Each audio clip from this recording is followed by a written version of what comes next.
Le Centre de femmes du Haut-Richelieu célèbre son 40e anniversaire de fondation. C'est 40 ans d'engagement, de solidarité, de respect, d'entraide, d'égalité.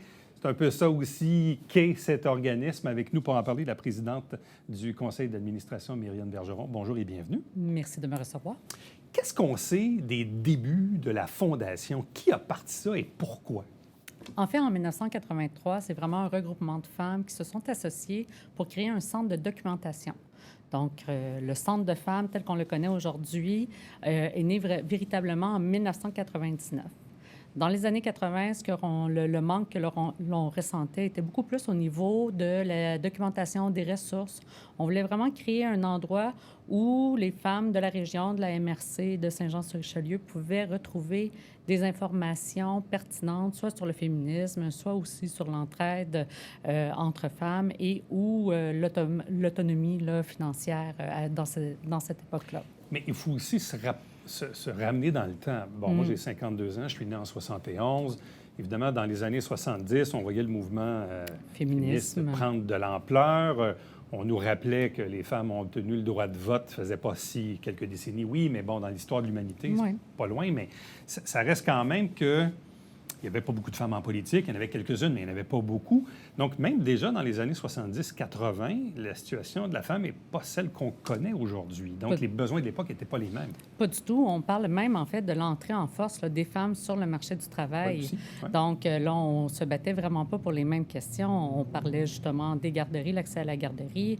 On parlait justement d'équité salariale. On parlait aussi là, des plafonds de verre. Donc, vraiment, on était dans d'autres questions qui sont encore contemporaine aujourd'hui, mais dans les années 80, c'était beaucoup plus important.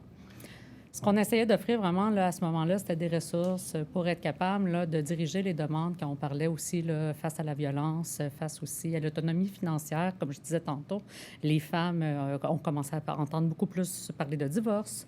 On commençait à parler justement de pension alimentaire. Donc, c'était vraiment des informations légales, financières, pour être capable d'accompagner ou en fait de fournir de l'information à ces femmes-là. Ouais. À cette époque-là, il y avait beaucoup de femmes au foyer. Voilà. Il y a eu le début des divorces, des femmes qui sont tombées monoparentales avec pratiquement la garde quasi exclusive. On n'était pas dans une dynamique d'une semaine chez un, une semaine chez l'autre. Pas du tout. On n'était pas là-dedans dans les années 80. Donc, on peut comprendre que dans ces années-là, les femmes sentaient le besoin de se regrouper pour s'entraider. C'est un peu ça. Et voilà, entre autres. C'est vraiment là, le centre de documentation qui avait vu le jour à ce moment-là. C'était vraiment d'abord et avant tout pour répondre à ces besoins-là. Donc, de 83 à 99, c'était principalement un centre de documentation, si on veut, d'échange? D'échange, de documentation, OK? Où est-ce que, dans le fond, on voulait avoir... la participation était beaucoup plus passive, tandis que dans les années 90, on est devenu avec une mobilisation beaucoup plus active. On voulait vraiment que les femmes ne viennent pas juste à nous pour chercher des solutions, mais bien qu'elles fassent partie de la solution. Donc, dans les années 90, il y a eu vraiment une remise en question des services qui étaient offerts, puis vraiment de la mission du centre. Et à ce moment-là, on a vraiment commencé à parler d'éducation populaire. Alors là, c'est des ateliers, des activités qui ont été mis en place pour être capable justement de répondre à ce besoin, les mêmes besoins d'autonomie financière, alimentaire, justement de socialisation. Ouais. On parle de violence domestique, mais on commence déjà à parler de violence familiale, donc d'agisme, etc. Donc à ce moment-là, c'était vraiment de prendre en main nos besoins en tant que femmes et puis de participer à la solution. Qu'est-ce qui fait que le centre existe encore 40 ans plus tard aujourd'hui? C'est les questions sont toujours, en fait, pertinentes. On reste encore dans les... on suit un courant social. Le féminisme a évolué. Le féminisme est vraiment pluridimensionnel. Trop souvent, on entend parler encore, on n'a plus besoin du féminisme quand on sait très bien qu'il y a certaines questions des femmes pour les femmes qui font encore partie de l'actualité. On parle des plafonds de verre. On parle de l'avortement encore qui perd à tous les jours du chemin là, aux États-Unis qui sont nos voisins. On parle encore vraiment d'autonomie alimentaire avec l'inflation. Combien de femmes encore sont sous le seuil de la pauvreté? On parle d'agisme, beaucoup de solitude auprès des femmes que ce soit là, de 65 ans et plus, mais même des femmes qui sont seules, qui n'ont pas de réseau. On parle beaucoup aussi des femmes qui arrivent dans notre région d'une autre culture, d'une autre langue, qu'on est là pour les accompagner, on est là pour leur donner des ressources, on est là aussi pour être capable d'être la première porte d'entrée à tous les autres organismes autour là, dans la région qui peuvent leur offrir des services à l'emploi, des services justement d'aide alimentaire, différents services. C'est là qu'on voit, oui, ça s'est amélioré, énormément. Mais même en 2023, il y a encore des segments de la société qui méritent on espère une attention qu'un jour, particulière. Ouais. Effectivement, on espère qu'un jour, on va arriver dans une société où est-ce que le centre de femmes n'aura plus sa pertinence. Mais on n'est pas c'est encore pas demain arrivé. matin, là. Je ne crois pas. Bon, il y a combien de personnes qui gravitent de près ou de loin au centre de femmes annuellement? En fait, on a aux alentours, là, parce que c'est un membership là, annuel, donc on est toujours aux alentours de 300 membres. Après ça, ça n'inclut pas là, tous nos membres qui font partie de la sécurité alimentaire, parce qu'on accepte aussi, il y a certaines activités qui sont ouvertes aux hommes, dont certaines activités de la sécurité alimentaire. La sécurité alimentaire est arrivée à peu près en 2012 au niveau de la mission du centre. C'était vraiment d'être capable, comme on disait tantôt, parler d'autonomie alimentaire, briser l'isolement, permettre justement là, de prendre, vraiment d'arriver à contrôler les finances de la maison.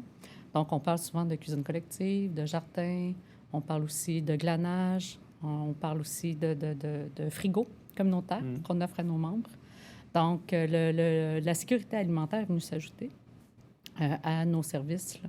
Donc, on parle de 300 plus environ là, une centaine de membres là, de sécurité alimentaire. Et puis, le centre aussi, bon, au fil du temps, s'est promené. Je me rappelle, entre autres, moi, j'étais là le jour de l'inauguration, quand le centre a déménagé dans l'ancien centre communautaire Saint-Eugène, qui était rasé depuis. Bon, le centre était là quand même plusieurs années. Là, maintenant, il est situé sur la rue Dorchester, là, dans le quartier Saint-Gérard. Là. Georges Faneuf, oui, Georges exactement. Faneuf, Dorchester, en face de l'ancienne église Saint-Gérard. Voilà. Vous êtes là depuis quelques années maintenant. Depuis 2016, en fait. Ça a été vraiment un grand renouveau là, pour le centre, où est-ce que vraiment on ouvrait un centre de vie, où est-ce que les femmes pouvaient débarquer à tout moment, soit pour aller chercher des ressources, soit aller chercher vraiment là, des conseils, ou tout simplement pour prendre un café parce qu'elles sont seules chez eux et puis elles ont besoin de jaser à quelqu'un. Et de mémoire, je sais qu'à chaque fois où le centre a été appelé à déménager, l'un des enjeux, c'était, si possible, d'avoir accès au transport en commun. Voilà. Ça, c'est important, ça. Oui. En fait, c'est que notre clientèle première provient plus souvent qu'autrement de Saint-Jean-sur-Richelieu. Même si le Centre des femmes là, couvre la MRC, on voulait que les femmes du Haut-Richelieu puissent être capables de venir facilement là, au centre.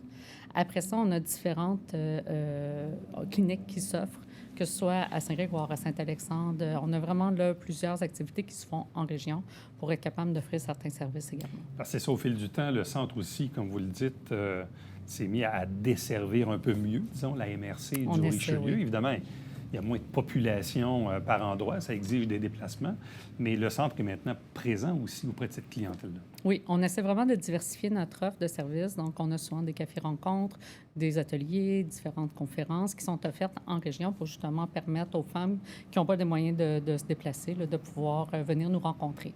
Très souvent, ce genre d'activité-là permet d'un premier contact pour nous emmener vers d'autres services. Qu'est-ce qui fait que vous-même, vous êtes impliqué dans ce conseil d'administration? Je viens d'une famille profondément féministe. Mon grand-père, mon père sont des hommes féministes et j'ai eu une éducation très féministe et j'ai toujours cru, en fait, que c'était la norme dans la population. J'ai été très étonnée dans les années, lorsque je suis arrivée dans mes années professionnelles, de réaliser que ce n'était pas nécessairement la norme. Alors, lorsque j'ai eu du temps devant moi, une expertise, j'ai voulu l'offrir vraiment à un organisme féministe de la région. Ah oui, ça a été vraiment un choix. Ça fait quelques années que vous êtes là? Ça fait 6 ans maintenant. 6 ans? 3 ans. Mais en même temps, vous êtes à même de constater les bienfaits de ce qu'offre le centre, là, quand vous parlez avec la clientèle, avec les employés. Si vous saviez le nombre de femmes qui peuvent venir me voir dans certains événements pour me dire « Moi, le centre a changé ma vie. Moi, le centre m'a sauvée. Par soit une intervention, soit un accompagnement, soit un ressourcement, tout simplement en étant là pour la guider, l'écouter. Donc, vraiment, quand on parle de développement de soi, le centre est là pour entourer les femmes qui ont divers besoins. Puis, si on n'a pas la solution au moment présent, on essaie avec elles de trouver des pistes de solutions. Bon, pour cette année anniversaire du 40e, est-ce qu'il y a des activités particulières en cours d'année pour souligner la chose? En fait, tout au long de l'année, on a fait différentes activités, entre autres, là, que ce soit au niveau de la sécurité alimentaire ou avec nos membres. On a fait le lancement officiel de notre 40e année le 7 septembre dernier, où est-ce qu'on a reçu justement la population politique locale, là, les différents élus. Et puis là, tout au long de l'année, je vous invite à aller voir la programmation. On a des activités spéciales. La programmation se trouve en fait sur notre site Internet, Centre Femmes au pluriel au Richelieu.ca, tout cela en un seul mot. Et puis vraiment, vous allez voir, là, on a différentes activités là, de soir comme de jour là, pour être capable de souligner. Puis ça va vraiment avoir son apogée le 8 mars prochain, là, en 2024, où il va y avoir conférence et une journée spéciale. À l'occasion de la Journée internationale. La Journée internationale des femmes.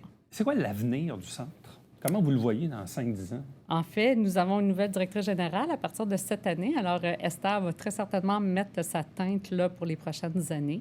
Ce qu'on voit beaucoup, en fait, c'est au niveau du développement personnel. On a fait des belles activités avec différentes communautés autochtones du Québec. On a fait des rapprochements beaucoup au mois de mai dernier au niveau de la journée spéciale sur la violence faite aux femmes autochtones, la journée des disparitions et des femmes autochtones au mois de mai. On s'en va justement dans 2 semaines là, à Mastoyache, là, dans la région du Lac-Saint-Jean. Donc, on essaie vraiment là, de briser de briser certains tabous en faisant ce type de rapprochement-là. Beaucoup aussi d'activités là, pour être capable de soutenir et puis d'encadrer et puis de pouvoir accompagner les nouvelles arrivantes dans la région. On pense vraiment là, qu'il y a un manque à cet effet. Les femmes sont trop souvent, en fait, suivent le conjoint qui a un emploi déjà. Donc, c'est de les accompagner. Mériane Bergeron, présidente du Centre de femmes du Richelieu. Merci beaucoup. Bonne chance pour la suite. C'est un grand merci. Merci beaucoup. Restez avec nous. On vous revient après ceci.